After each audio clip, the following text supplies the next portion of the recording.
ਵਾਹਿਗੁਰੂ ਜੀ ਕਾ ਖਾਲਸਾ ਵਾਹਿਗੁਰੂ ਜੀ ਕੀ ਫਤਿਹ। आओ गुरु प्यारी साध संगत जीओ,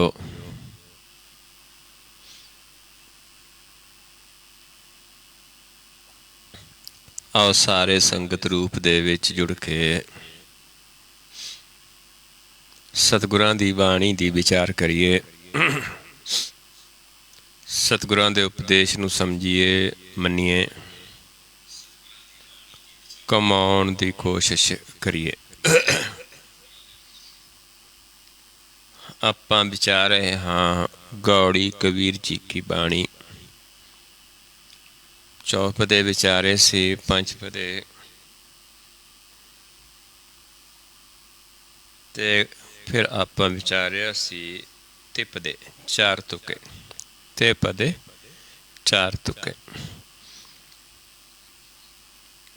17 चौपदे ते पंचपदे एक ते पदा विच, इस करके 14 आपां चौपदे विचारे सी, 2 पंचपदे ते 1 ते पदे। ये तक आपां विचार कीती है।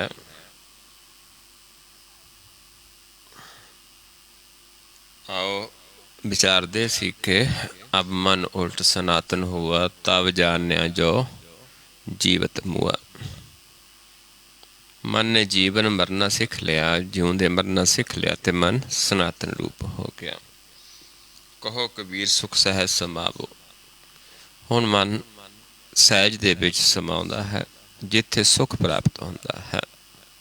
आप डरो ना आवर डरावो। ना आप डरदे तो ना किसी नूं डराउंदे हाँ, क्योंकि सारे उस परमेश्वर दे ने, सारियां दे विच अवस्था है। सब घट मेरे हो सबना अंदर। आओ इस तो अगे आप विचार शुरू करते हैं। गौड़ी कबीर जी रहो पंक्तियां ने, जिन राम जानिया तिन पछानिया, ज्यों गूंगे साकर मन मानिया। जिन्हां ने राम नूं जानिया उन्हां ने ही पहचान लिया, क्योंकि परमेश्वर पछाणन दे विच है, पर जिहड़े उसनूं जानना चाहुंदे ने, गुर दा ज्ञान लैंदे ने, ते फिर उसनूं पहचान लैंदे ने आपे दी पहचान करके। तो उन्हां ही पहचानिया, दूजिआं नूं उसदी पहचान नहीं हुई। ज्यों गूंगे साकर मन मानिया, जिवें गूंगा है मिठा खा के उसका मन तो खुश हो गया पर बयान नहीं कर सकता, इदा ही जिन्हां ने ज्ञान लिया, उसनूं जानिया, पहचान लिया, पर उस आनंद का बयान नहीं किया जा सकता। जो देखते ने वो प्रवान ने, कहना शोभा नहीं, कहबे को शोभा नहीं, देखा ही प्रवान। ये रहो पंक्तियां ने शब्द दियां। और शुरू करते हैं शब्द। पिंड मुवै ज्यो कह कर जाता। शरीर है जिहड़ा क्योंकि नासवान है, मरण दे विच इसने एक दिन मरना है। जिवें रोज़ रात नूं भी आपां सौंदे हाँ, शरीर छड्डदे हाँ, ते एक दिन सदी भी छड़ जाना हुंदा है। मन जांदा कित्थे है तन नूं छड्ड के, उत्थे शरीर दे मरण तो बाद फिर जाता है। शब्द अतीत अनाहत राता। हुण जिन्हां ने जान लिया उस प्रभु नूं, पहचान लिया, उन्हां दा मन अतीत जो अनाहत शब्द है, गुर शब्द, अनाहत शब्द, अनाहत बाणी जिसनूं कहा है, अनाहत बाणी गुर शब्द जानी, हर नाम हर रस भोगो। गुर शब्द अनहद बाणी है, अनहद शब्द है, ते उन्हां दा मन अनहद शब्द दे विच रत्या है, ते त्रै गुणा तो अतीत है। इस करके वो मन इस तन तो वख रहिंदा है। ध्यान कित्थे रहिंदा है? सुन मंडल दे विच। जिन्हां ने पहचान लिया, जिन्हां नूं सोझी हो गई, ਤੇ ਉਹ ਉਹਨਾਂ ਵਾਸਤੇ ਫਿਰ ਇਹ ਤ੍ਰੈਗੁਣ ਮਾਇਆ ਵੀ ਅੰਮ੍ਰਿਤ ਹੀ ਹੋ ਜਾਂਦੀ ਹੈ, ਲੇਕਿਨ ਉਹ ਪਰਮੇਸ਼ਰ ਦੇ ਨਾਲ ਜੁੜੇ ਰਹਿੰਦੇ ਨੇ। ਚੌਥੀ ਸੁਣ ਜਿਸ ਨੂੰ ਆਪਾਂ ਕਹਿ ਦਿੰਦੇ ਹਾਂ। ਅਨਾਹਤ ਦੇ ਨਾਲ ਜੋ ਇਹ ਸਰੀਰ ਹੈ, ਇਹ ਸਾਰਾ ਕੁਛ ਮਿੱਥਿਆ ਹੈ, ਜਿਸ ਦੀ ਇੱਕ ਹੱਦ ਹੈ, ਲੇਕਿਨ ਪਰਮੇਸ਼ਰ ਅਨਾਹਤ ਹੈ, ਅਨਾਹਤ ਹੈ। ਹਾਂ, ਆਪਾਂ ਜੋ ਵਿਚਾਰਿਆ ਸੀ ਪਹਿਲਾਂ ਪੰਕਤੀਆਂ ਰਹੋ, ਪੰਕਤੀਆਂ ਨਹੀਂ ਸੀ, ਉਹ ਖਿਆਲ ਨਹੀਂ ਸੀ ਕੀਤਾ ਰਹੋ, ਕਿਉਂਕਿ ਚਾਰ ਤੁਕੇ ਦੀ ਬਾਣੀ ਹੈ, ਚਾਰ ਤੁਕੇ ਦੇ ਸ਼ਬਦ ਨੇ ਇਹ ਜਿਹੜੇ ਆਪਾਂ ਵਿਚਾਰੇ। ਤੇ ਪਦੇ ਜੋ ਰਹੋ ਪੰਕਤੀਆਂ ਸੀ ਉਹ ਸੀ, ਐਸਾ ਗਿਆਨ ਕਥੈ ਬਨਵਾਰੀ, ਮਨ ਰੇ ਪਵਨ ਦ੍ਰਿੜ ਸੁਖਮ ਨਾਰੀ। ਵੀ ਐਸਾ ਗਿਆਨ ਕਥਨਾ ਹੈ, ਕਿਸ ਦਾ ਗਿਆਨ ਹੈ? ਇਹ ਪਰਮੇਸ਼ਰ ਦਾ। ਪਰ ਕਰਨਾ ਕੀ ਹੈ? ਸੁਖਮਨ ਨਾੜੀ ਨੂੰ ਦ੍ਰਿੜ ਕਰਨਾ ਹੈ। ਸੁਖਮਨ ਨਾੜੀ ਕਿੱਥੇ ਹੈ? ਜਿੱਥੇ ਆਪਣੇ ਦੋ ਈੜਾ ਤੇ ਪਿੰਗਲਾ ਨੇ, ਦੋ ਸੁਰਾਂ ਨੇ, ਜਿੱਥੋਂ ਆਪਾਂ ਸਵਾਸ ਲੈਂਦੇ ਹਾਂ, ਇਹ ਦੋ ਸੁਰਾਂ ਨੇ ਜਿਸ ਨੂੰ ਈੜਾ ਪਿੰਗਲਾ ਕਿਹਾ ਹੈ। ਤੇ ਸੁਖਮਨਾ ਗੁਪਤ ਹੈ, ਜਿਹਨੇ ਗਿਆਨ ਲੈ ਲੈਂਦੇ ਨੇ ਗੁਰ ਦਾ, ਤੇ ਉਹਨਾਂ ਦੀ ਸੁਖਮਨਾ ਪ੍ਰਗਟ ਹੋ ਜਾਂਦੀ, ਇਸ ਪਾਸੇ ਪ੍ਰਕਾਸ਼ ਪ੍ਰਗਟ ਹੋ ਜਾਂਦਾ ਹੈ, ਜਿਸ ਨੂੰ ਸੁਖਮਨਾ ਕਹਿੰਦੇ ਨੇ। ਤੇ ਉਸ ਨੂੰ ਆਪਾਂ ਬਾਰ-ਬਾਰ ਹਰ ਰੋਜ਼ ਦ੍ਰਿੜ ਕਰਦੇ ਹਾਂ, ਸੁਖਮਨ ਨਾੜੀ ਨੂੰ ਦ੍ਰਿੜ ਕਰਦੇ ਹਾਂ, ਜਿੱਥੇ ਆਪਾਂ ਦੱਸਦੇ ਹਾਂ ਕਿ ਇਸ ਪਾਸੇ ਆਪਣੇ ਪ੍ਰਕਾਸ਼ ਰੂਪ ਨੂੰ ਦੇਖੋ। ਇਸ ਪਾਸੇ ਸਾਡਾ ਜਿਹੜਾ ਪ੍ਰਕਾਸ਼ ਰੂਪ ਹੈ ਉਹ ਸੁਖਮਨਾ ਹੈ। ਇਹ ਗਿਆਨ ਕਰਦੇ ਨੇ ਜੀਵ। ਫਿਰ ਗਿਆਨ ਮਿਲਦਾ ਹੈ ਕਿ ਆਪਾਂ ਜਦੋਂ ਇਸ ਸਰੀਰ ਨੂੰ ਛੱਡ ਕੇ ਕਿੱਥੇ ਜਾਂਦੇ ਹਾਂ? ਅਨਹਦ ਦੇ ਵਿੱਚ। ਪਰ ਜਿਹੜੇ ਇਹ ਗਿਆਨ ਲੈ ਕੇ ਚੱਲਦੇ ਨੇ, ਜਿਨ ਜਾਣਿਆ ਜਿਨ ਰਾਮ ਜਾਣਿਆ ਤਿਨੈ ਪਛਾਣਿਆ, ਜਿਨ੍ਹਾਂ ਨੇ ਇਹ ਗਿਆਨ ਲਿਆ, ਸ਼ਬਦ ਨੂੰ ਕਮਾਇਆ, ਗੁਰ ਦੇ ਸ਼ਬਦ ਨੂੰ, ਤੇ ਉਹਨਾਂ ਨੇ ਪਹਿਚਾਨ ਲਿਆ, ਪਰ ਦੱਸ ਨਹੀਂ ਸਕਦੇ, ਬਿਆਨ ਨਹੀਂ ਕਰ ਸਕਦੇ। ਜਿਉ ਗੂੰਗੇ ਸਾਕੁਰ ਮਨ ਮਾਨਿਆ। ਸ਼ੱਕਰ ਖਾ ਕੇ ਗੂੰਗਾ ਅਨੰਤ ਲੈ ਲੈਂਦਾ, ਖੁਸ਼ ਤਾਂ ਹੋ ਜਾਂਦਾ, ਲੇਕਿਨ ਬਿਆਨ ਨਹੀਂ ਕਰ ਸਕਦਾ, ਦੱਸ ਨਹੀਂ ਸਕਦਾ। ਆਓ ਅੱਗੇ ਸ਼ਬਦ ਹੈ, ਅੱਗੇ ਹੈ ਪੰਕਤੀਆਂ। ਸੋ ਗੁਰ ਕਰੋ ਜੇ ਬਹੁਰ ਨਾ ਕਰਨਾ। ਹੁਣ ਗੁਰ ਕਿਹੜਾ ਕਰਨਾ ਹੈ? ਬਸ ਇੱਕ ਵਾਰ ਗੁਰ ਲੈਣਾ ਹੈ ਤੇ ਗੁਰ ਨੂੰ ਮਨ ਵਿੱਚ ਵਸਾਉਣਾ ਹੈ। ਦੁਬਾਰਾ ਸਾਨੂੰ ਲੈਣਾ ਨਹੀਂ ਪੈਂਦਾ। ਦੁਬਾਰਾ ਆਪਾਂ ਕੀ ਕਰਦੇ? ਰੋਜ਼ ਦ੍ਰਿੜ ਕਰਦੇ ਹਾਂ ਸੁਖਮਨ ਨਾੜੀ ਨੂੰ। ਇੱਕ ਵਾਰੀ ਗਿਆਨ ਲੈ ਲਿਆ, ਗੁਰ ਲੈ ਲਿਆ, ਗੁਰ ਰੋਜ਼ ਉਹੀ ਹੈ, ਇੱਕੋ ਤਰੀਕਾ ਹੈ, ਇੱਕੋ ਵਿਧੀ ਹੈ। ਦੁਬਾਰਾ ਹੋਰ ਗੁਰ ਨਹੀਂ ਅਸੀਂ ਲੈਂਦੇ, ਰੋਜ਼ ਉਸੇ ਗੁਰ ਨੂੰ ਆਪਾਂ ਕਮਾਉਂਦੇ ਹਾਂ।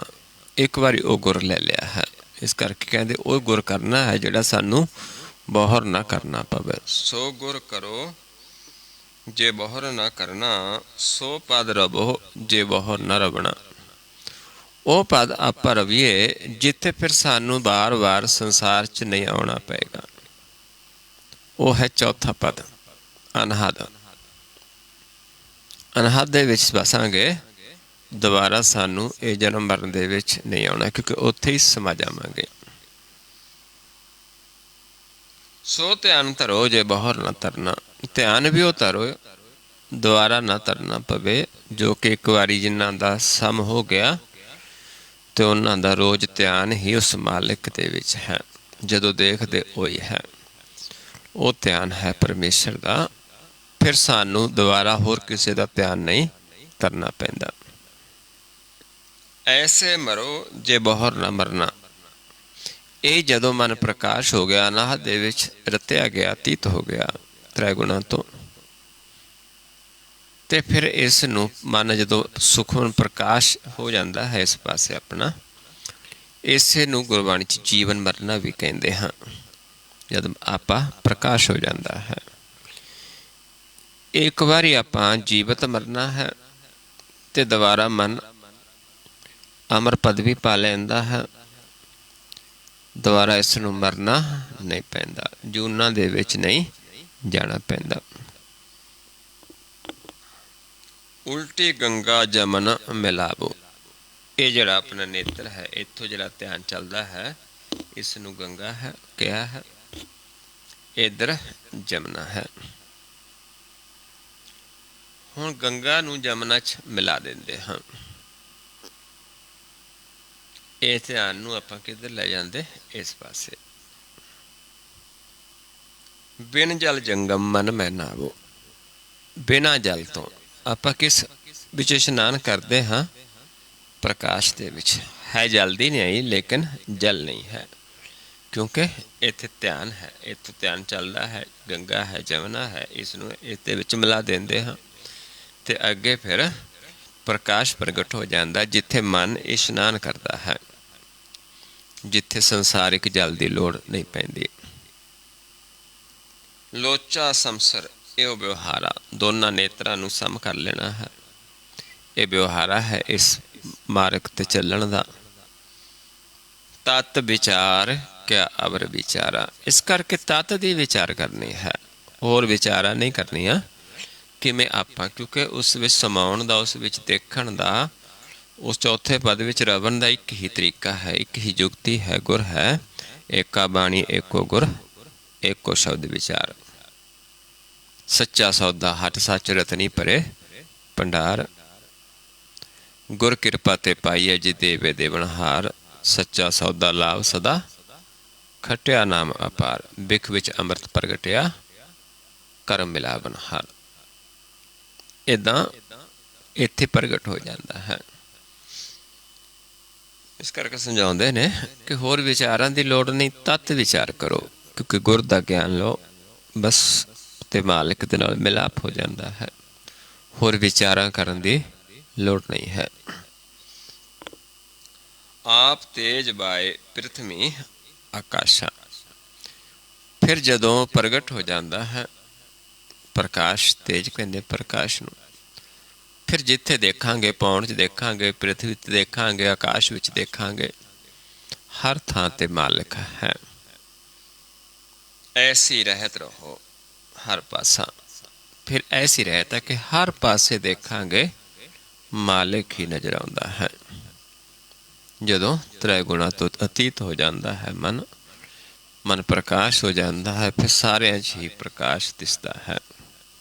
ਪੌਣ ਪਾਣੀ ਬਸੰਤਰ ਮਾਹੇ, ਚਾਰ ਕੁੰਟ ਦਾ ਦਿਸੇ ਸਮਾਹੇ। ਤਿਸ ਦੇ ਪਿੰਨ ਨਹੀਂ ਕੋਠਾਓ, ਗੁਰ ਪ੍ਰਸਾਦ ਨਾਨਕ ਸੁਖ ਪਾਓ। ਹਰ ਪਾਸੇ ਨਜ਼ਰ ਆਉਂਦਾ ਹੈ, ਪਰ ਹੁੰਦਾ ਕਿਵੇਂ ਹੈ? ਗੁਰ ਦੇ ਗਿਆਨ ਨੂੰ ਕਮਾ ਕੇ, ਗੁਰ ਦੀ ਕਿਰਪਾ ਸਦਕਾ। ਕਹੈ ਕਬੀਰ ਨਿਰੰਜਨ ਧਿਆਵੋ, ਤੇ ਧਿਆਉਣਾ ਕਿਸ ਨੂੰ ਹੈ? ਨਿਰੰਜਨ, ਜੋ ਮਾਇਆ ਤੋਂ ਰਹਿਤ ਹੈ, ਤ੍ਰੈ ਗੁਣਾ ਤੋਂ ਅਤੀਤ ਹੈ, ਜੋ ਪ੍ਰਕਾਸ਼ ਰੂਪ ਹੈ, ਉਸ ਨੂੰ ਧਿਆਓ।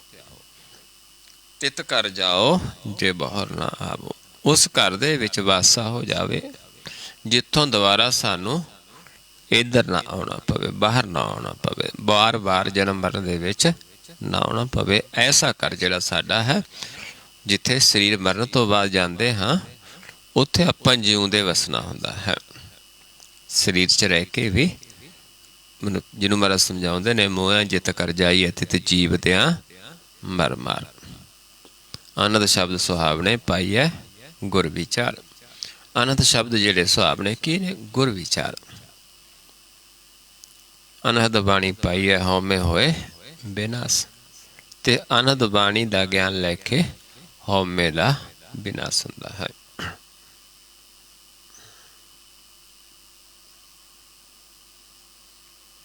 ਆਓ ਅੱਗੇ ਫਿਰ ਗੌੜੀ ਕਬੀਰ ਜੀ ਤੇ ਪਦੇ, ਲੇਕਿਨ ਇੱਥੇ 4 ਤੁਕੇ ਨਹੀਂ, 2 ਤੁਕੇ ਨੇ। ਆਓ ਰਹੋ ਪੰਕਤੀਆਂ ਵਿਚਾਰਦੇ ਹਾਂ। ਅਬ ਮੋਹਿ ਰਾਮ ਆਪਣਾ ਕਰ ਜਾਣਿਆ, ਸਹਿਜ ਸੁਭਾਏ ਮੇਰਾ ਮਨ ਮਾਨਿਆ। ਸਮਝਾਉਂਦੇ ਨੇ ਕਿ ਸਹਿਜ, ਚੌਥਾ ਪਦ, ਜਦੋਂ ਉਹ ਭਾ ਗਿਆ, ਮਨ ਮੰਨ ਗਿਆ, ਜਦੋਂ ਮਨ ਮੰਨ ਜਾਂਦਾ ਹੈ, ਪ੍ਰਭੂ ਸਾਨੂੰ ਆਪਣੇ ਬਣਾ ਲੈਂਦਾ ਹੈ, ਤੇ ਫਿਰ ਉਹ ਸਾਡਾ ਹੋ ਜਾਂਦਾ ਹੈ, ਫਿਰ ਅਸੀਂ ਉਸ ਨੂੰ ਆਪਣਾ ਮੰਨਦੇ ਹਾਂ। ਅਬ ਮੋਹਿ ਰਾਮ ਆਪਣਾ ਕਰ ਜਾਣਿਆ। ਰਾਮ ਨੇ ਸਾਨੂੰ ਆਪਣਾ ਬਣਾ ਲਿਆ, ਅਸੀਂ ਉਸ ਨੂੰ ਆਪਣਾ ਬਣਾ ਲੈਂਦੇ ਹਾਂ। ਪਰ ਕਦੋਂ? ਜਦੋਂ ਅਸੀਂ ਗਿਆਨ ਲੈ ਕੇ ਮੰਨ ਲੈਂਦੇ ਹਾਂ, ਭਰੋਸਾ ਆ ਜਾਂਦਾ ਹੈ ਪੂਰਨ, ਫਿਰ ਪ੍ਰਭੂ ਨੂੰ ਪਾ ਜਾਂਦੇ ਹਾਂ, ਫਿਰ ਉਹ ਸਾਨੂੰ ਆਪਣੇ ਬਣਾ ਲੈਂਦਾ ਹੈ। ਆਪਣੇ ਬਣਾ ਲੈਂਦਾ ਹੈ। ਜਿਨ੍ਹਾਂ ਨੂੰ ਆਪਣੇ ਬਣਾ ਲੈਂਦਾ ਹੈ ਉਹਨਾਂ ਦਾ ਫਿਰ ਬਾਹਰ ਬਹੁਤ ਕੁਛ ਵਿਚਾਰਦਾ ਵੀ ਨਹੀਂ ਹੈ। ਜੋ ਜਨ ਪਾਰ ਬ੍ਰਹਮ ਆਪਣੇ ਕੀਨੇ, ਤਿਨ ਕਾ ਬਹੁਰ ਕਛੁ ਨਾ ਵਿਚਾਰੇ।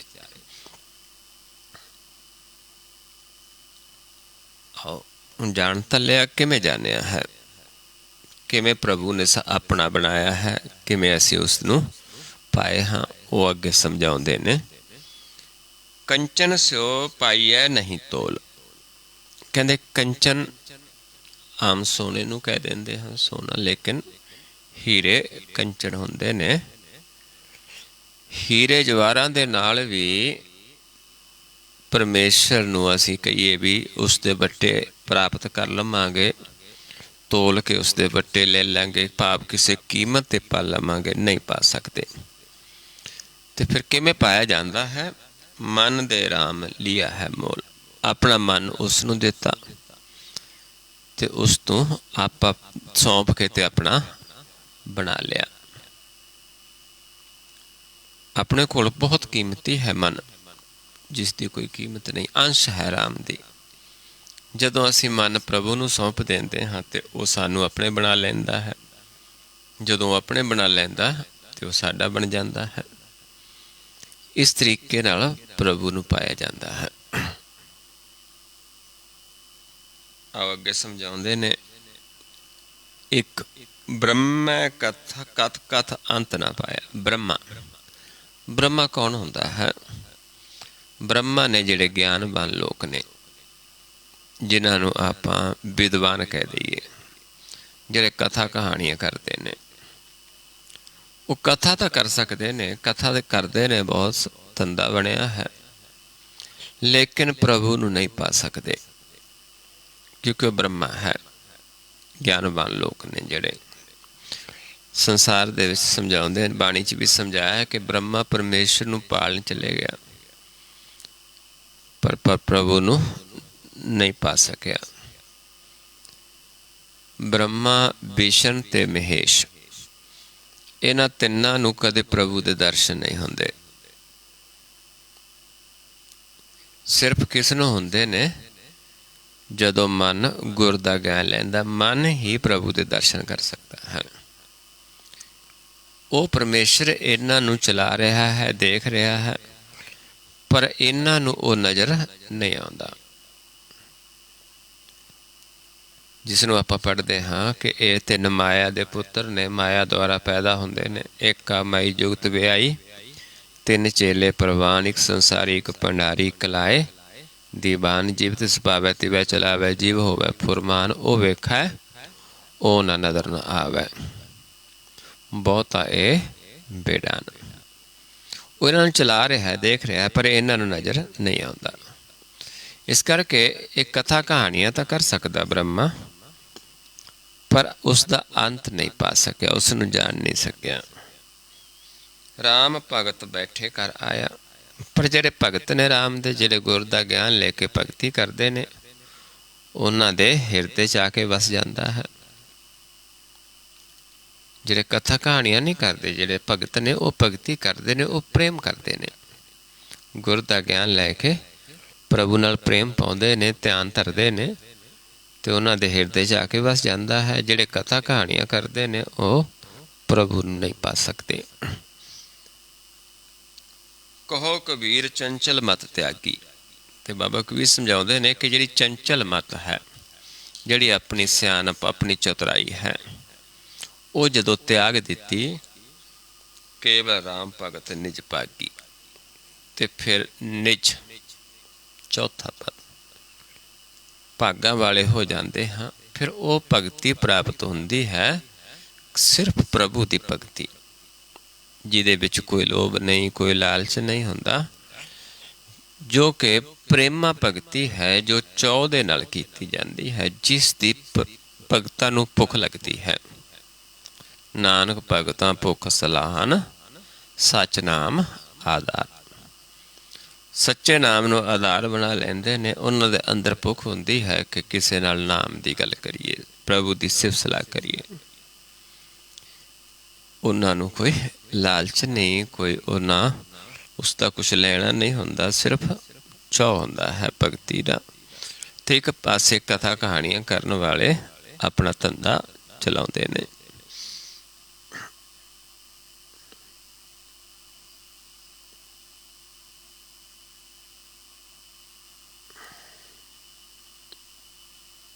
ਸੋ ਅਗਲਾ ਗੌੜੀ ਕਬੀਰ ਜੀ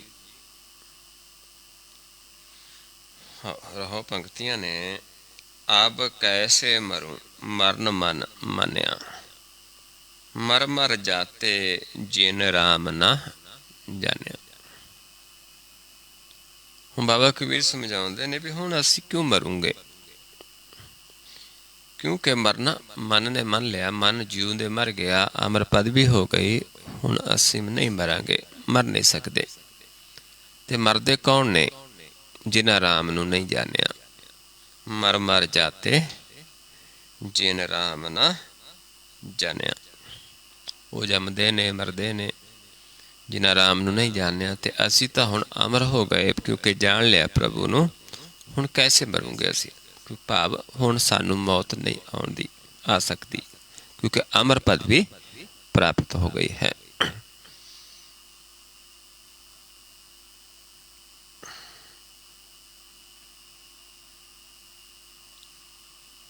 ਆਓ ਸ਼ਬਦ ਸ਼ੁਰੂ ਕਰਦੇ ਹਾਂ। ਜਿਹੇ ਮਰਨਾ ਸਭ ਜਗਤ ਤਰਾਸਿਆ।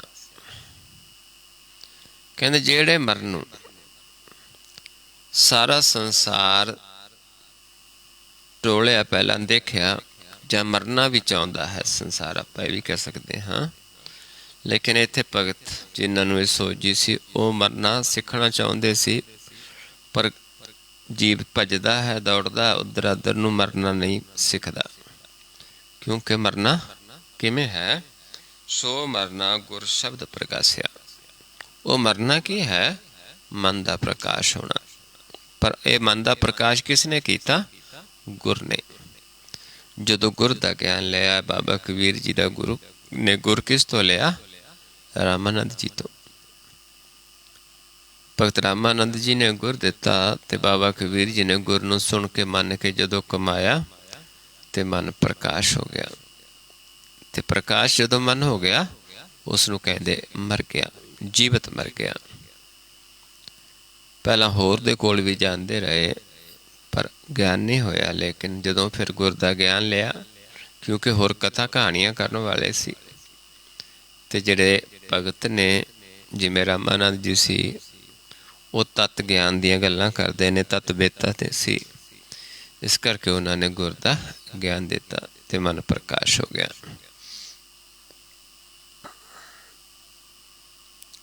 ਮਰਨੋ ਮਰਨ ਕਹੇ ਸਭ ਕੋਈ। ਕਹਿੰਦੇ ਮਰਨ ਨੂੰ ਸਭ ਕਹਿੰਦੇ ਨੇ ਵੀ ਮਰਨਾ ਹੈ, ਜੀਵਤ ਮਰਨਾ ਹੈ। ਇੱਕ ਸੰਸਾਰ ਕਰਕੇ ਮਰਦਾ ਹੈ, ਸਰੀਰ ਕਰਕੇ ਮਰਦਾ ਹੈ, ਇੱਕ ਮਨ ਕਰਕੇ ਮਰਨਾ ਹੁੰਦਾ ਹੈ। ਸਹਿਜੇ ਮਰੈ ਅਮਰ ਹੋਏ ਸੋਈ। ਪਰ ਜਿਹੜੇ ਸਹਿਜ ਜਾ ਕੇ ਮਨ ਜਿਨ੍ਹਾਂ ਦਾ ਪ੍ਰਕਾਸ਼ ਹੋ ਜਾਂਦਾ ਹੈ, ਚੌਥੇ ਪਦ ਵਿੱਚ ਜਿਨ੍ਹਾਂ ਦਾ ਮਨ ਮਰਦਾ ਹੈ, ਆਪਾ ਖਤਮ ਹੋ ਜਾਂਦਾ ਹੈ, ਉਹ ਅਮਰ ਹੋ ਜਾਂਦਾ ਹੈ, ਜਨਮ ਮਰਨ ਤੋਂ ਰਹਿਤ ਹੋ ਜਾਂਦਾ ਹੈ, ਅਮਰ ਪਦਵੀ ਪ੍ਰਾਪਤ ਹੋ ਜਾਂਦੀ ਹੈ। ਕਹੋ ਕਬੀਰ ਮਨ ਪਿਆ ਆਨੰਦਾ। ਤੇ ਬਾਬਾ ਕਬੀਰ ਸਮਝਾਉਂਦੇ ਨੇ ਕਿ ਹੁਣ ਮਨ ਨੂੰ ਆਨੰਦ ਹੀ ਆਨੰਦ ਹੈ, ਕਿਉਂਕਿ ਗੁਰ ਨੇ ਉਸ ਨੂੰ ਮਰਨਾ ਸਿਖਾ ਦਿੱਤਾ, ਮਨ ਪ੍ਰਕਾਸ਼ ਕਰ ਦਿੱਤਾ। ਗਿਆ ਪਰਮ ਰਹਿਆ ਪਰਮਾਨੰਦਾ। ਕਹਿੰਦੇ ਹੁਣ ਜਿਹੜਾ ਪਰਮ ਖਤਮ ਹੋ ਗਿਆ ਗੁਰ ਦੇ ਗਿਆਨ ਦੁਆਰਾ, ਹੁਣ ਦੂਜਾ ਹੈ ਹੀ ਕੋਈ ਨਹੀਂ। ਹੁਣ ਸਾਰੇ ਪਾਸੇ ਪਰਮਾਨੰਦ ਹੀ ਪਰਮਾਨੰਦ ਹੈ, ਭਾਵ ਪਰਮੇਸ਼ਰ ਹੀ ਪਰਮੇਸ਼ਰ ਹੈ, ਹਰੀ ਹੀ ਹਰੀ ਹੈ, ਦੂਜਾ ਹੈ ਹੀ ਕੋਈ ਨਹੀਂ ਹੁਣ। ਕਿਉਂਕਿ ਪਰਮ ਸੀ ਪਹਿਲਾਂ ਸਾਰਾ ਸੰਸਾਰ, ਪਰਮ ਦੇ ਵਿੱਚ ਹੈ, ਉਸ ਪ੍ਰਭੂ ਤੋਂ ਦੂਰ ਹੈ। ਜਦੋਂ ਪਰਮ ਖਤਮ ਹੋ ਗਿਆ, ਤੇ ਫਿਰ ਪ੍ਰਕਾਸ਼ ਹੀ ਪ੍ਰਕਾਸ਼ ਹੈ।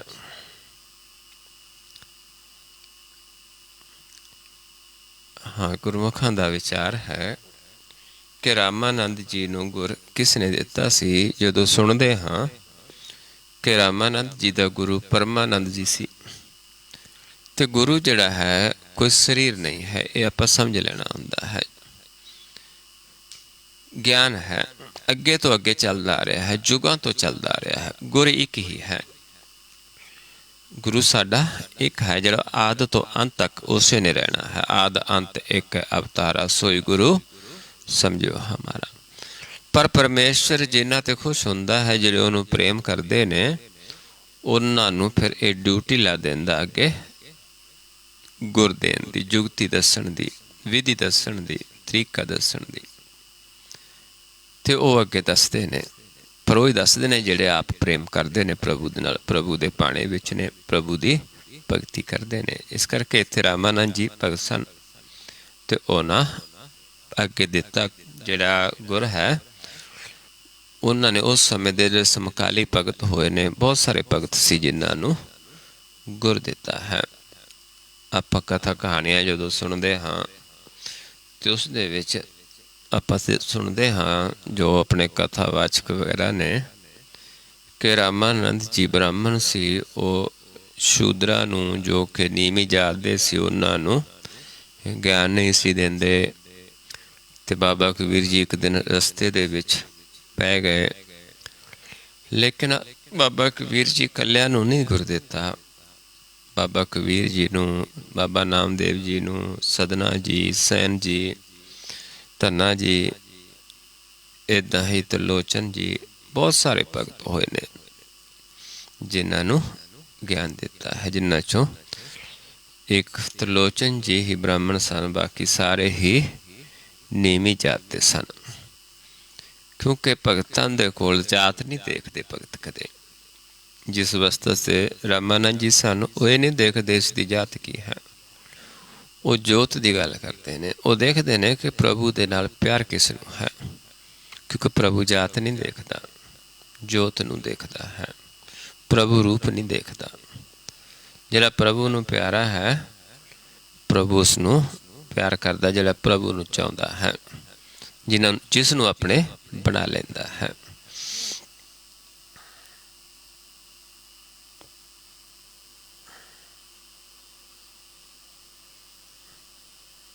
ਆਓ ਅਗਲਾ ਸ਼ਬਦ ਹੈ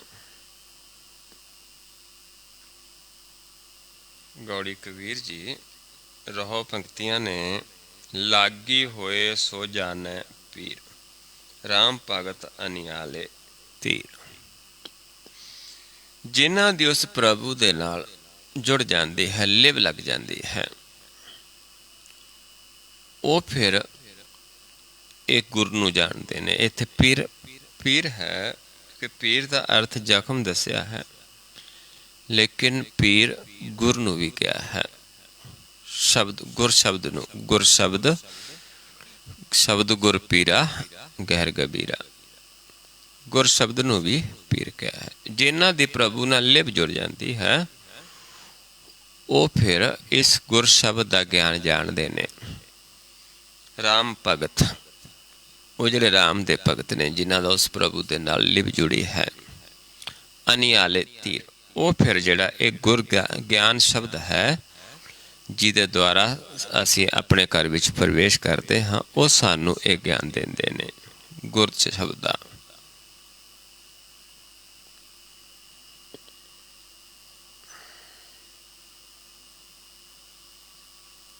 ਆਓ ਸ਼ੁਰੂ ਕਰਦੇ ਹਾਂ। ਕਤ ਨਹੀਂ ਠੌਰ ਮੂਲ ਕਤ ਲਾਵੋ, ਖੋਜਤ ਤਨ ਮੈਂ ਠੌਰ ਨਾ ਪਾਵੋ। ਜਦੋਂ ਜੀਵ ਨੂੰ ਗਿਆਨ ਲੈਣਾ ਚਾਹੁੰਦਾ ਹੈ, ਸਵਾਲ ਕਰਦਾ ਹੈ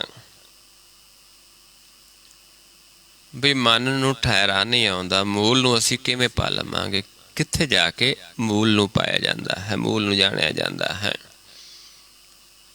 ਖੋਜਤ ਤਨ ਮੈਂ ਠੌਰ ਨਾ ਪਾਵੂੰ, ਕਿ ਅਸੀਂ ਆਪਣੇ ਤਨ ਵਿੱਚ ਖੋਜਦੇ, ਪਰ ਸਾਨੂੰ ਟਿਕਾਣ ਨਹੀਂ ਮਿਲਦਾ, ਉਹ ਥਾਂ ਨਹੀਂ ਮਿਲਦਾ ਜਿੱਥੋਂ ਅਸੀਂ ਆਪਣੇ ਮੂਲ ਨੂੰ ਜਾਣ ਸਕਦੇ ਹਾਂ। ਇਹ ਸਵਾਲ ਹੈ। ਕਿਸ ਦੇ ਕੋਲ ਸਵਾਲ ਹੈ? ਭਗਤਾਂ ਦੇ ਕੋਲ। ਸ਼ਾਇਦ ਬਾਬਾ ਕਬੀਰ ਜੀ ਨੇ ਹੀ ਜਾ ਕੇ ਰਾਮਾਨੰਦ ਜੀ ਨੂੰ ਇਹ ਸਵਾਲ ਕੀਤਾ ਹੋਵੇ। ਤੇ ਉਹ ਜਾਣਦੇ ਨੇ ਵੀ ਕਿਵੇਂ ਅਸੀਂ ਉਸ ਘਰ ਵਿੱਚ ਜਾਣਾ ਹੈ, ਕਿਵੇਂ ਮਨ ਨੂੰ ਠਹਿਰਾਉਣਾ ਹੈ। ਬਿਨ ਸ਼ਬਦ ਹੈ ਨਾ ਹੀ ਮਨ ਠੌਰਾ। ਗੁਰ ਸ਼ਬਦ ਤੋਂ ਬਿਨਾਂ ਮਨ ਦਾ ਟਿਕਾ ਨਹੀਂ ਬਣਦਾ, ਕਿਉਂਕਿ ਇੱਕ ਦ੍ਰਿਸ਼ਟ ਨਹੀਂ ਹੁੰਦਾ, ਇੱਕ ਦ੍ਰਿਸ਼ਟ ਤੋਂ ਬਿਨਾਂ ਇਹਦਾ ਟਿਕਾ ਨਹੀਂ ਬਣਦਾ।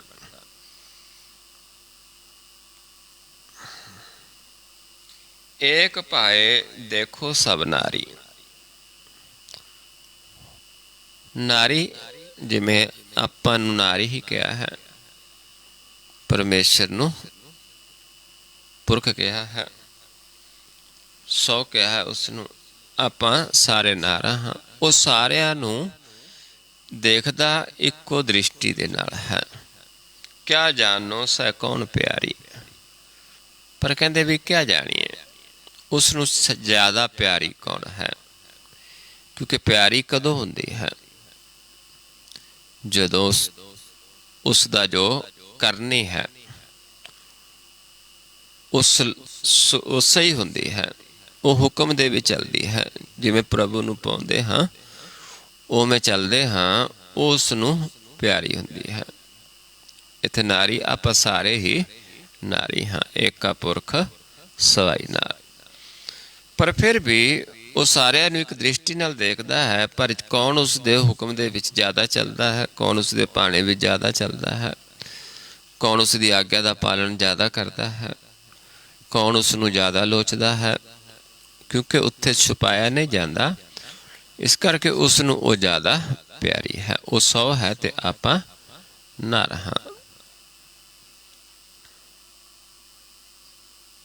ਕਹੋ ਕਬੀਰ ਜਾ ਕੇ ਮਸਤਕ ਭਾਗ। ਤੇ ਬਾਬਾ ਕਬੀਰ ਸਮਝਾਉਂਦੇ ਨੇ ਵੀ ਜਿਨ੍ਹਾਂ ਦੇ ਮਸਤਕ ਤੇ ਭਾਗ ਨੇ, ਸਭ ਪਰ ਹਰ ਤਾਂ ਕੋ ਮਿਲੇ ਸੁਹਾਗ। ਵੀ ਉਹ ਫਿਰ ਸਾਰੇ ਕੁਝ ਛੱਡ ਦਿੰਦੇ ਨੇ।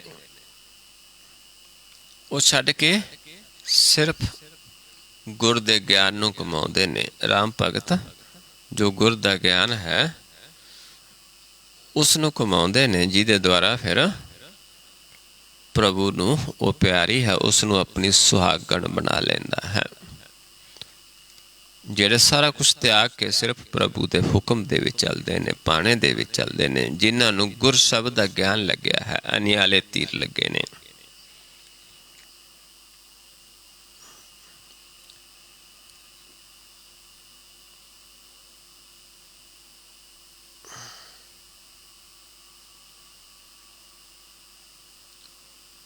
आओ अगला शब्द है गौड़ी कबीर जी। अब कहो राम भरोसा तोरा, तब काहू का कवन निहोरा। ਹੁਣ ਕਹਿੰਦੇ ਸਾਨੂੰ ਭਰੋਸਾ ਕਿਸ ਦਾ ਹੈ? ਰਾਮ ਦਾ। ਇਹ ਰਾਮ ਸਿਰਫ ਅਸੀਂ ਤੇਰਾ ਹੀ ਭਰੋਸਾ ਕਰਦੇ ਹਾਂ, ਕਿਸੇ ਦੂਜੇ ਤੇ ਨਹੀਂ। ਜਦ ਅਸੀਂ ਤੇਰੇ ਭਰੋਸੇ ਰਹਿੰਦੇ ਹਾਂ, ਤੇਰੀ ਟੇਕ ਰੱਖਦੇ ਹਾਂ, ਤੇ ਫਿਰ ਅਸੀਂ ਹੋਰ ਕਿਸੇ ਦੀ ਖੁਸ਼ਾਮਦ ਕਿਉਂ ਕਰੀਏ? ਅਸੀਂ ਕਿਸੇ ਦੀ ਹੋਰ ਦੀ ਉਸਤਤ ਕਿਉਂ ਕਰੀਏ? ਕਿਸੇ ਹੋਰ ਦੀ ਸਿਫਤ ਸਲਾਹ ਕਿਉਂ ਕਰੀਏ? ਕਿਉਂਕਿ ਜਿਸ ਦਾ ਅਸੀਂ ਭਰੋਸਾ ਰੱਖਦੇ ਹਾਂ, ਜਿਸ ਦੀ ਸਾਨੂੰ ਆਸਰਾ ਹੈ, ਉਸੇ ਦੀ ਅਸੀਂ ਉਸਤਤ ਕਰਦੇ, ਉਸੇ ਦੀ ਖੁਸ਼ਾਮਦ ਕਰਦੇ ਹਾਂ, ਦੂਜੇ ਦੀ ਨਹੀਂ।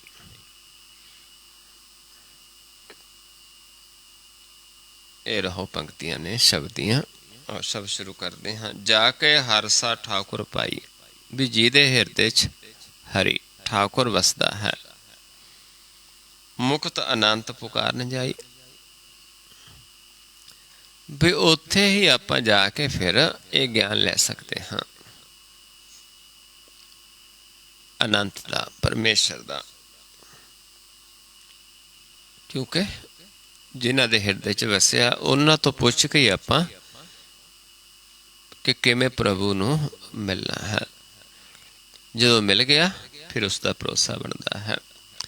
ਪਰ ਮਿਲਣ ਦੇ ਵਾਸਤੇ ਜਿਨ੍ਹਾਂ ਦੇ ਹਿਰਦੇ 'ਚ ਵਸਿਆ ਹੈ, ਕਿਹਨਾਂ ਦੇ ਹਿਰਦੇ 'ਚ ਵਸਿਆ ਹੈ? ਸਾਧੂ ਜਨਾਂ ਦੇ। ਪਾਰ ਬ੍ਰਹਮ ਸਾਧਰੇ ਦਾ ਵਸੈ।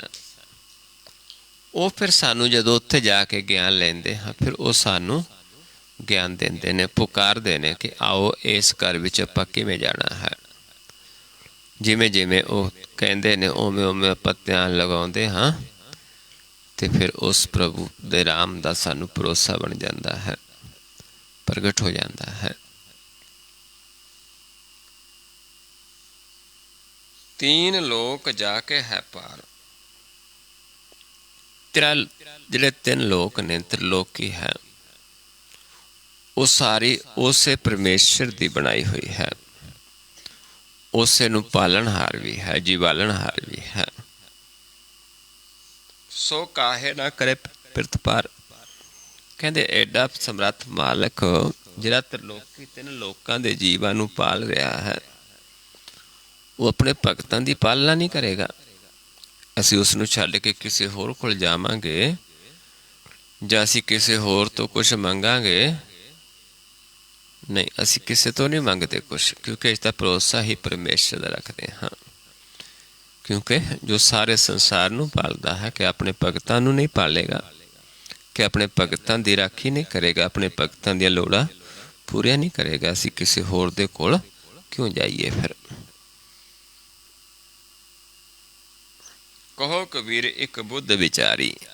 ਤੇ ਬਾਬਾ ਕਬੀਰ ਸਮਝਾਉਂਦੇ ਨੇ ਕਿ ਇੱਕ ਬੁੱਧ ਦੀ ਵਿਚਾਰ ਹੈ, ਗੁਰ ਦਾ ਗਿਆਨ ਹੈ।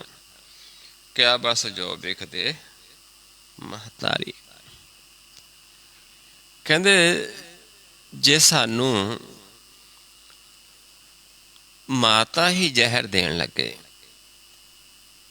ਤੇ ਫਿਰ ਸਾਨੂੰ ਕੌਣ ਬਚਾ ਸਕਦਾ ਹੈ। ਇਸ ਕਰਕੇ ਜੇ ਇਹ ਮਾਇਆ ਸਾਡੇ ਮਨ ਨੂੰ ਪਰਮੇਸ਼ਰ ਨਾਲੋਂ ਤੋੜਦੀ ਹੈ, ਕਿਉਂਕਿ ਇੱਥੇ ਮਾਇਆ ਕੀ ਹੈ? ਇਹ ਜਿਹੜੀ ਮਾਇਆ ਹੈ, ਤ੍ਰੈਗੁਣ ਮਾਇਆ, ਇਹ ਸਾਡੇ ਮਨ ਨੂੰ ਪਰਮੇਸ਼ਰ ਨਾਲੋਂ ਤੋੜਦੀ ਹੈ। ਇਹ ਸਾਨੂੰ ਤ੍ਰੈਗੁਣ ਹੈ ਜਿਹੜੀ ਵਿਖ ਹੈ, ਉਹਦੇ ਨਾਲ ਜੋੜਦੀ ਹੈ। ਪਰ ਜਿਹੜੇ ਜੀਵ ਗਿਆਨ ਲੈ ਲੈਂਦੇ ਨੇ, ਉਹ ਮਾਇਆ ਹੀ ਤਿਆਗ ਦਿੰਦੇ ਨੇ। ਜਿਵੇਂ ਭਗਤਾਂ ਨੂੰ ਮਾਂ ਨੇ, ਬਾਬਾ ਕਬੀਰ ਜੀ ਭਗਤੀ ਕਰਦੇ ਸੀ। ਬਾਬਾ ਕਬੀਰ ਜੀ ਦੇ ਮਾਤਾ ਵੀ ਬਾਬਾ ਕਬੀਰ ਜੀ ਨੂੰ ਮਾੜਾ ਕਹਿੰਦੀ ਸੀ, ਬੋਲਦੀ ਸੀ, ਨਿਪੂਤਾ ਦੱਸਦੀ ਸੀ।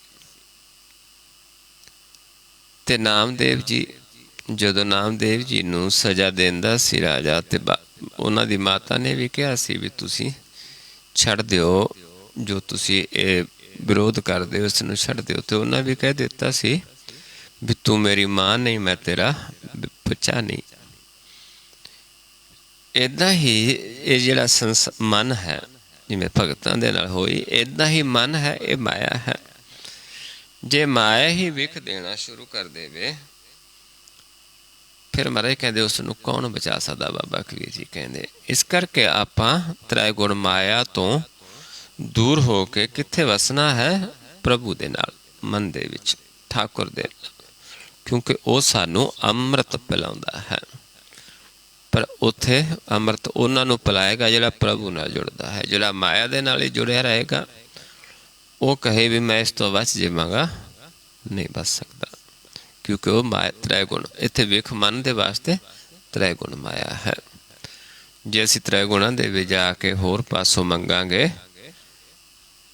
ਤੇ ਫਿਰ ਸਾਨੂੰ ਪ੍ਰਭੂ ਨੂੰ ਛੱਡ ਕੇ, ਜਿਹਨੂੰ ਮਹਾਰਾਜ ਸੁਣਾਉਂਦੇ ਨੇ, ਦੇਣ ਹਰ ਪ੍ਰਭ ਛੋੜ ਕੇ ਲਾਗੇ ਆਣ ਸੋਏ। ਕਿਉਂਕਿ ਮਾਇਆ ਸਾਨੂੰ ਪਰਮੇਸ਼ਰ ਨਾਲ ਨਹੀਂ ਜੋੜ ਸਕਦੀ, ਤੋੜ ਸਕਦੀ ਹੈ। ਤੇ ਪਰਮੇਸ਼ਰ ਦੇ ਨਾਲ ਕੌਣ ਜੋੜਦਾ ਹੈ? ਗੁਰ, ਸਾਧੂ ਜਨ, ਭਗਤ ਜਨ, ਉਹ ਸਾਨੂੰ ਪਰਮੇਸ਼ਰ ਨਾਲ ਜੋੜਦੇ ਨੇ।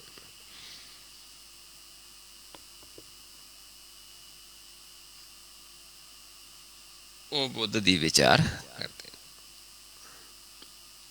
ਸੋ ਆਓ ਹੁਣ ਆਪਾਂ ਨਾਲ ਅਭਿਆਸ ਕਰੀਏ, ਗੁਰ ਦਾ ਗਿਆਨ ਨੇਤਰਾਂ ਚ ਪਾਈਏ। ਐਸਾ ਗੁਰ ਫਿਰ ਸਾਨੂੰ ਬਾਰ-ਬਾਰ ਨਾ ਕਰਨਾ ਪਵੇ। ਆਪਾਂ ਸੁਖਮ ਨਾੜੀ ਨੂੰ ਦ੍ਰਿੜ ਕਰੀਏ।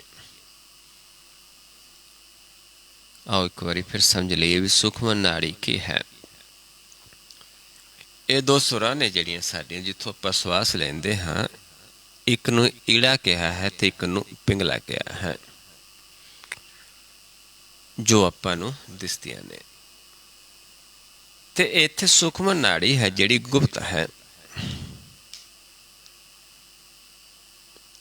ਤੇ ਉਹ ਸੁਖਮਨਾ ਨਾੜੀ ਜਿਹੜੀ ਹੈ ਉਹ ਪ੍ਰਗਟ ਹੁੰਦੀ ਹੈ ਜਦੋਂ ਪ੍ਰਭੂ ਸਾਡੇ ਤੇ ਕਿਰਪਾ ਕਰਦਾ ਹੈ, ਜਦੋਂ ਆਪ ਸਾਨੂੰ ਬੁਝਾਉਂਦਾ ਹੈ, ਆਪਣਾ ਗਿਆਨ ਆਪ ਕਰਵਾਉਂਦਾ ਹੈ। ਜਿਹਨੂੰ ਮਹਾਰਾਜ ਸਮਝਾਉਂਦੇ ਨੇ, ਈੜਾ ਪਿੰਗਲਾ ਸੁਖਮਨਾ ਈੜਾ ਪਿੰਗਲਾ ਬੂਝੈ ਜਾਂ ਆਪੇ ਅਲਖ ਲਖਾਏ।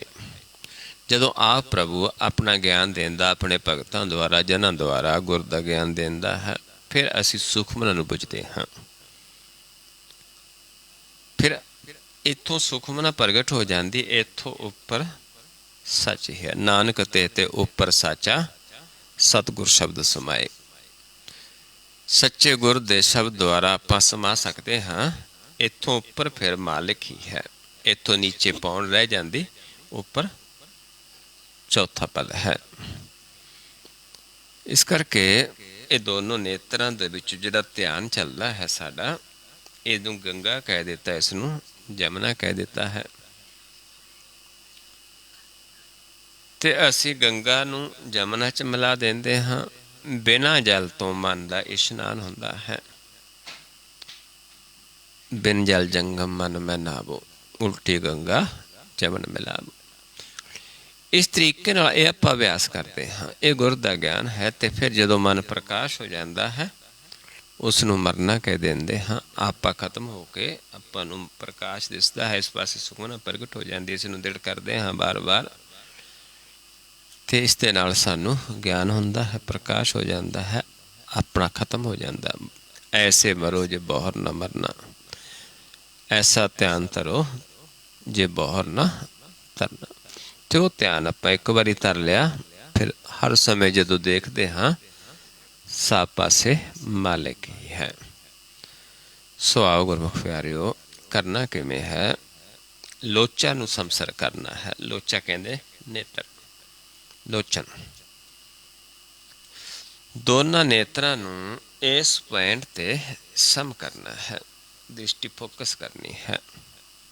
ਤੇ ਇੱਥੇ ਦ੍ਰਿਸ਼ਟੀ ਨੂੰ ਫੋਕਸ ਕਰਕੇ ਆਪਣੇ ਆਪ ਨੂੰ ਦੇਖਣਾ ਹੈ। ਤੇ ਜਿਹੜੇ ਜੀਵ ਕਮਾਉਂਦੇ ਨੇ, ਸਮੇਂ ਤੋਂ ਲੱਗੇ ਨੇ, ਸਾਰਾ ਜਾਣਦੇ ਨੇ, ਕਿਉਂਕਿ ਅਭਿਆਸੀ ਨੇ, ਉਹ ਇਸ ਪਾਸੇ ਉਹਨਾਂ ਨੂੰ ਪ੍ਰਕਾਸ਼ ਦਿਸਣਾ ਸ਼ੁਰੂ ਹੋ ਜਾਂਦਾ ਹੈ। ਉਹ ਸੁਖਮਨਾ ਹੈ, ਕਿਉਂਕਿ ਇਹ ਦੋਨੋਂ ਖਤਮ ਗਾਇਬ ਹੋ ਜਾਂਦੇ ਨੇ, ਸੁਖਮਨਾ ਪ੍ਰਗਟ ਹੋ ਜਾਂਦੀ ਹੈ। ਸੁਖਮਨਾ ਈੜਾ ਔਰ ਸੁਖਮਨਾ ਈੜਾ ਪਿੰਗਲਾ ਔਰ ਸੁਖਮਨਾ ਪੌਣੇ ਬੰਦ ਰਹਾਉਗੋ, ਚੰਦ ਸੂਰਜ ਤੋਂ ਸਮ ਕਰ ਰੱਖੋ, ਬ੍ਰਹਮ ਜੋਤ ਮਿਲ ਜਾਊਗਾ। ਇਸ ਨੂੰ ਚੰਦਰਮਾ ਤੇ ਇਸ ਨੂੰ ਸੂਰਜ ਵੀ ਕਿਹਾ ਹੈ। ਇਹ ਸੂਰਜ ਹੈ, ਚੰਦਰਮਾ ਹੈ। ਇਹਨਾਂ ਦੋਨਾਂ ਨੂੰ ਇੱਥੇ ਜਿੱਥੋਂ ਈੜਾ ਪਿੰਗਲਾ ਸੁਖਮਨਾ ਪਾਉਣ ਆ ਰਹੀ ਹੈ, ਇੱਥੇ ਸਮ ਕਰਕੇ ਰੱਖੂਗਾ, ਬ੍ਰਹਮ ਜੋਤ 'ਚ ਮਿਲ ਜਾਵਾਂਗੇ। ਇੱਦਾਂ ਬੇਣੀ ਜੀ ਵੀ ਸਮਝਾ ਰਹੇ ਨੇ, ਈੜਾ ਪਿੰਗਲਾ ਔਰ ਸੁਖਮਨਾ ਤੀਨ ਵਸੇ ਇਕਠਾਈ, ਬੇਣੀ ਸੰਗਮ ਤੇ ਪਰਾਗ, ਮਨ ਮੱਜਨ ਕਰੇ ਤੇ ਥਾਈ। ਵੀ ਉੱਥੇ ਹੀ ਪਰਾਗ ਬਣਦਾ ਹੈ, ਜਿੱਥੇ ਈੜਾ ਪਿੰਗਲਾ ਸੁਖਮਨਾ ਇਕੱਠੇ ਵਸਦੀਆਂ ਨੇ, ਇਹ ਗਾਇਬ ਹੋ ਜਾਂਦੀਆਂ, ਪ੍ਰਕਾਸ਼ ਹੋ ਜਾਂਦਾ। ਇੱਥੇ ਫਿਰ ਮਨ ਇਸ਼ਨਾਨ ਕਰਦਾ ਹੈ। ਸੰਤੋ ਤਹਾਂ ਨਿਰੰਜਨ ਰਾਮ ਹੈ। ਇੱਥੇ ਨਿਰੰਜਨ ਰਾਮ ਪ੍ਰਗਟ ਹੋ ਜਾਂਦਾ ਹੈ। ਗੁਰਗਮ ਚੀਨੈ ਵਿਰਲਾ ਕੋਈ ਤਹਾਂ ਨਿਰੰਜਨ, ਗੁਰਗਮ ਚੀਨੈ ਵਿਰਲਾ ਕੋਏ ਤਹਾਂ ਨਿਰੰਜਨ ਰਮਈਆ ਹੋਏ। ਸੋ ਆਓ ਆਪਾਂ ਇਸ ਥਾਂ ਤੇ ਫੋਕਸ ਕਰਕੇ ਆਪਣੇ ਆਪ ਨੂੰ ਦੇਖਣਾ ਹੈ। ਜੇਕਰ ਕੋਈ ਨਵਾਂ ਜੀਵ ਹੈ, ਉਸਨੇ ਇੱਥੇ ਜਦੋਂ ਦ੍ਰਿਸ਼ਟੀ ਨੂੰ ਫੋਕਸ ਕਰਨਾ ਹੈ, ਇੱਥੇ ਸਮ ਕਰਨਾ ਹੈ, ਉਸਨੇ ਸਭ ਤੋਂ ਪਹਿਲਾਂ ਇਹ ਦੇਖਣਾ ਹੁੰਦਾ ਹੈ ਕਿ ਨੱਕ ਨਜ਼ਰ ਆਉਂਦਾ ਕਿ ਨਹੀਂ ਆਉਂਦਾ। ਕਿਉਂਕਿ ਜੇਕਰ ਇੱਕ ਦ੍ਰਿਸ਼ਟ ਹਾਂ, ਨੱਕ ਨਹੀਂ ਦਿਸੇਗਾ। ਜੇ ਦੋ ਦ੍ਰਿਸ਼ਟੀ 'ਚ ਹਾਂ, ਫਿਰ ਨੱਕ ਨਹੀਂ ਦਿਸੇਗਾ। ਜੇ ਦਿਸਦਾ ਹੈ, ਫਿਰ ਆਪਾਂ ਇਹ ਦੇਖਣਾ ਹੁੰਦਾ ਕਿਸ ਪਾਸੇ ਤੋਂ ਨਜ਼ਰ ਆਉਂਦਾ ਹੈ, ਸੱਜੇ ਆਉਂਦਾ ਹੈ, ਖੱਬੇ ਜਾਂ ਵਿਚਾਲੇ। ਸੱਜੇ ਤਮੋਗੁਣ ਹੈ, ਖੱਬੇ ਰਜੋ ਗੁਣ, ਤੇ ਵਿਚਾਲੇ ਸਤੋਗੁਣ ਹੈ। ਇਹਨਾਂ ਆਪਣੇ ਆਪ ਦੀ ਪਹਿਚਾਣ ਕਰਨੀ ਹੈ। ਉਸ ਤੋਂ ਬਾਅਦ ਆਪ ਜੀ ਨੂੰ ਆਵਾਜ਼ ਦੇਵਾਂਗਾ ਕਿ ਧਿਆਨ ਸਾਹਮਣੇ ਲੈ ਕੇ ਆਓ, ਮੇਰੇ ਵੱਲ ਦੇਖ ਲਓ ਕਿਵੇਂ ਕਰਨਾ ਹੈ। ਇੱਥੇ ਦ੍ਰਿਸ਼ਟੀ ਫੋਕਸ ਕਰਕੇ ਆਪਣੇ ਆਪ ਨੂੰ ਦੇਖਣਾ ਹੈ। ਜਿਹੜੇ ਜੀਵ ਕਮਾਉਂਦੇ ਨੇ ਉਹਨਾਂ ਆਪਣੇ ਪ੍ਰਕਾਸ਼ ਰੂਪ ਨੂੰ ਦੇਖਣਾ ਹੈ। ਤੇ ਜਿਹੜਾ ਕੋਈ ਨਵਾਂ ਜੀਵ ਆ ਉਸਨੇ ਦੇਖਣਾ ਹੁੰਦਾ ਕਿ ਨੱਕ ਦਿਸਦਾ ਜਾਂ ਨਹੀਂ ਦਿਸਦਾ, ਜੇ ਦਿਸਦਾ ਕਿਸ ਪਾਸੇ ਦਿਸਦਾ ਹੈ। ਇੱਥੋਂ ਫਿਰ ਮੈਂ ਆਵਾਜ਼ ਦੇਵਾਂਗਾ ਕਿ ਧਿਆਨ ਸਾਹਮਣੇ ਲੈ ਕੇ ਆਓ ਤੇ ਆਪਾਂ ਸਾਹਮਣੇ ਦੇਖਣਾ ਹੈ। ਇੱਥੋਂ ਫਿਰ ਆਵਾਜ਼ ਦੇਵਾਂਗਾ ਕਿ ਧਿਆਨ ਮਸਤਕ ਦੇ ਸਾਹਮਣੇ ਲੈ ਜਾਓ, ਪਲਕਾਂ ਉੱਤੇ ਚੁੱਕ ਦਿਓ।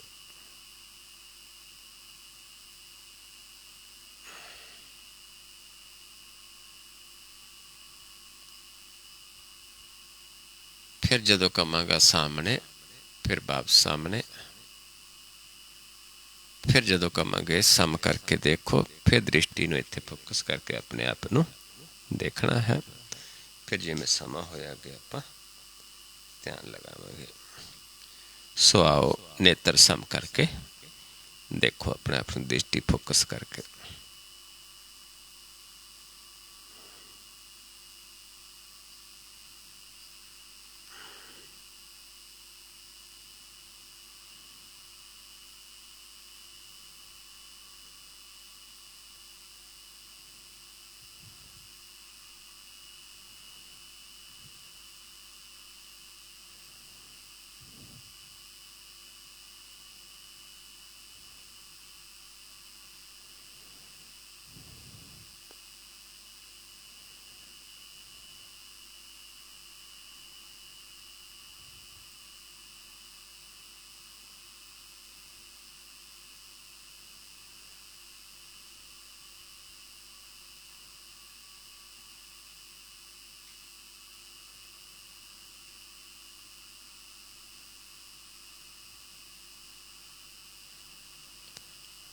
सामने लेके आइए ध्यान, सामने देखो।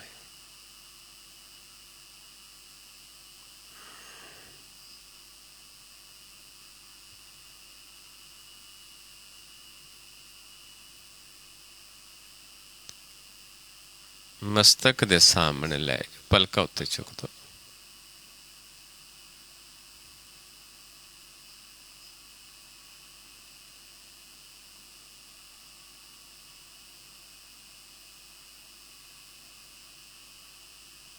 फिर सामने लेके आइए।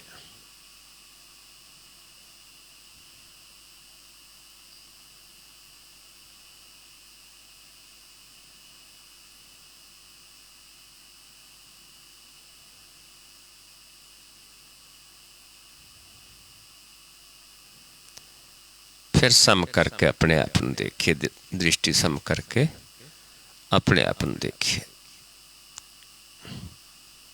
जेकर कोई नवा जीव जो पहला नक दिसता सी, उसने देखना है कि हुण दिसनों हट गया,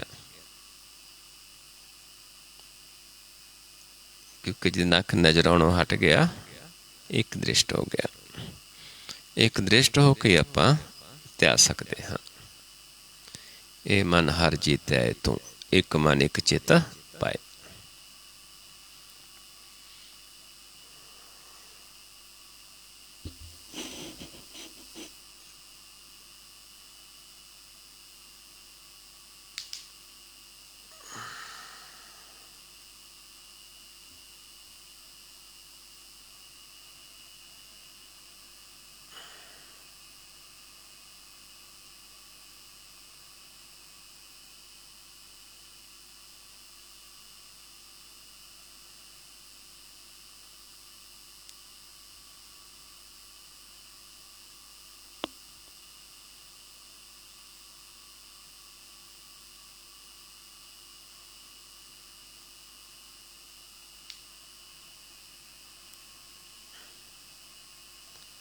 नीचे ले जाओ ध्यान, बिल्कुल रिलैक्स।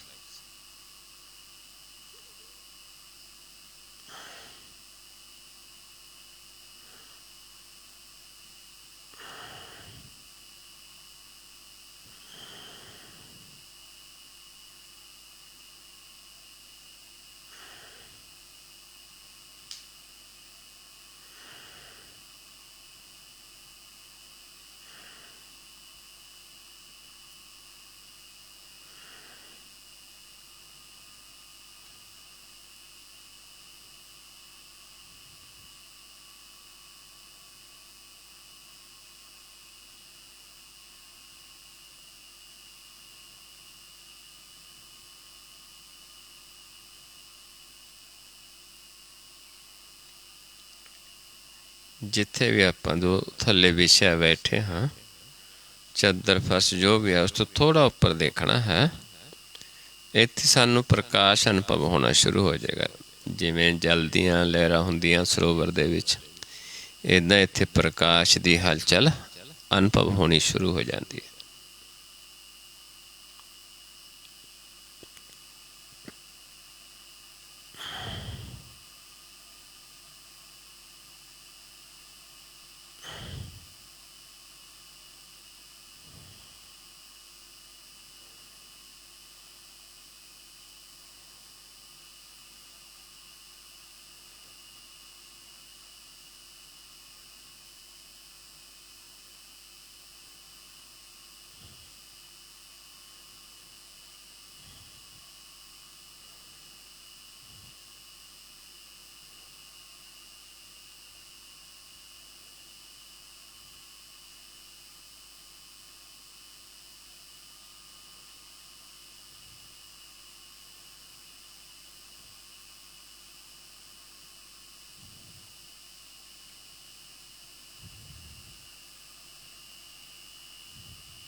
ਸਮ ਕਰਕੇ ਫਿਰ ਦੇਖੀਏ ਆਪਣੇ ਆਪ ਨੂੰ,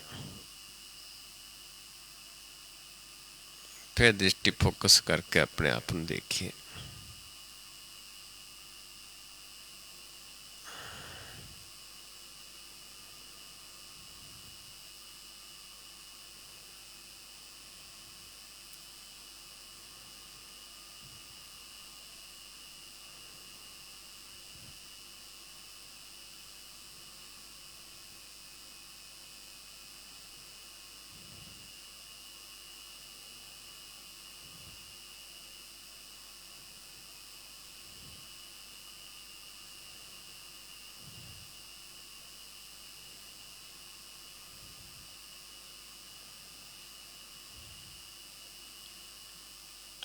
ਫਿਰ ਨੀਚੇ ਲੈ ਜਾਓ ਧਿਆਨ।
सम करके देखे, फिर अपने आप ਨੂੰ दृष्टि सम करके, नेत्र सम करके अपने आप ਨੂੰ देखे।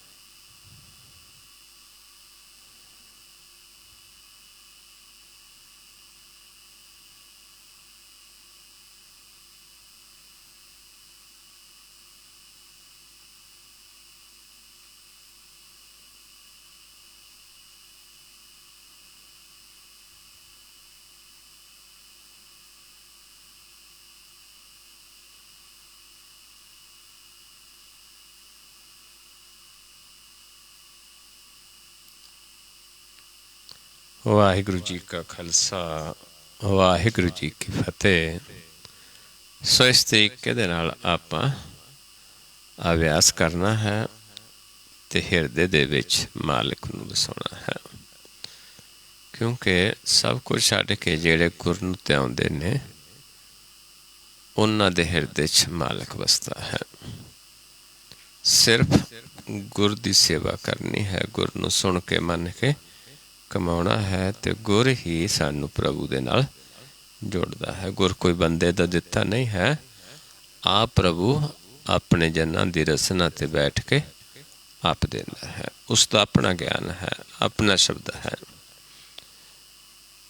ਸੋ ਆਓ ਇੰਨੀ ਕੁ ਵਿਚਾਰ ਕਰਦੇ ਹਾਂ। ਬਹੁਤ ਸਾਰੀਆਂ ਭੁੱਲਾਂ ਹੋ ਜਾਂਦੀਆਂ ਹਨ। ਆਪ ਸੰਗਤ ਸਤਿਗੁਰੂ ਜੀ ਬਖਸ਼ਣਯੋਗ ਹੋ, ਬਖਸ਼ ਲੈਣਾ ਜੀ। ਵਾਹਿਗੁਰੂ ਜੀ ਕਾ ਖਾਲਸਾ, ਵਾਹਿਗੁਰੂ ਜੀ ਕੀ ਫਤਿਹ।